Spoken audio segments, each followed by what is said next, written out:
ma première pensée, ce serait plutôt de citer Voltaire.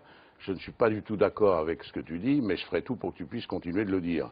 Donc ça, c'était plutôt aucun interdit, machin, etc. Et puis on peut le développer. Pendant 1 heure, on peut faire le procès de Dieudonné et au contraire, le procès de ceux qui l'ont interdit.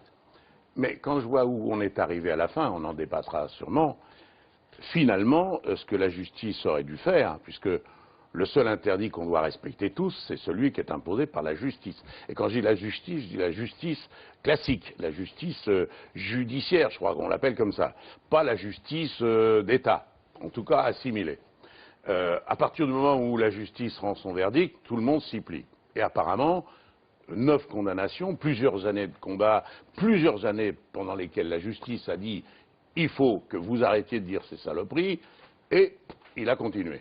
Et il a suffi qu'il y ait une interdiction pour que d'un seul coup, ils disent « bon ben, allez, j'ai compris, je fais mes spectacles, mais je dis plus de saloperies ». Le paradoxe, c'est que c'est depuis qu'il les fait sans dire de saloperies qu'il y a des manifs dans la rue.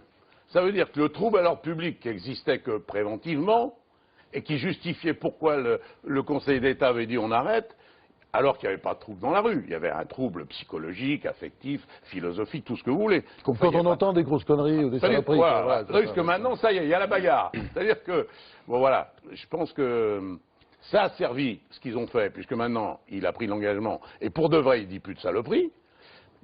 Mais d'un autre côté, ça ouvre une porte, quoi. Et cette porte-là, elle est dangereuse de l'ouvrir.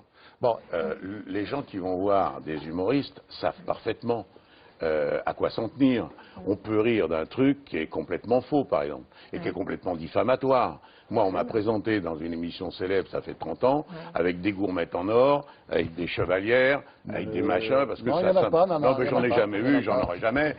Mais ça fait, d'accord, on présente mon copain Borloo, toujours à moitié bourré, les cheveux comme ça, il pue, etc. Borloo, je l'ai vu moi en 25 ans, 3 fois un peu parti.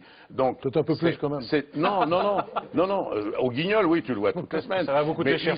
L'histoire, c'est que l'ironie, il faut, et le public le sait, il faut prendre la distance que l'ironie permet aux humoristes de franchir. Cela dit, là où il a raison, c'est qu'il y en a beaucoup qui vont profiter de l'ironie et du droit humoristique, si j'ose dire, d'aller un peu n'importe où et dans des lieux très dangereux, et où ils ne sont pas condamnés par la justice, alors que là, le sujet, je ne vois même pas pourquoi on en a fait un sujet, tout se résume dans le fait, il a été condamné 9 fois. Le contenu était épouvantable. La preuve, c'est qu'il a été condamné chaque fois. Mais ce qui est insupportable, c'est que les condamnations n'aient pas été suivies d'effets. Moi, je connais un type qui a fait 9 mois de prison ferme pour un match de football. Ouais, il s'appelle Bernard Tapie. Là, excusez-moi, mais pendant 7 ans ou 8 ans, dire autant de saloperies, être condamné à des amendes dont il n'avait rien à faire puisqu'il ne les payait pas, c'était quand même pousser le bouchon un peu loin. Et excusez-moi, je voudrais juste finir là-dessus. Il vient, lui, d'un coup, de reprendre la main en dénonçant par l'absurde que tout ce qui lui était reproché n'avait pas de sens. Pourquoi ? Il décide de ne plus le faire, il sort de son spectacle tout ce qui était dégueulasse et épouvantable, en tout cas anti-israélite, anti-juif, anti-sioniste, il le sort. Et qu'est-ce qui se passe? Les salles sont encore pleines, et lui, il a fait son spectacle comme si rien n'était. D'un seul coup, donc, ça prend une tournure qui démontre que c'était pas un spectacle, a priori, exclusivement politique.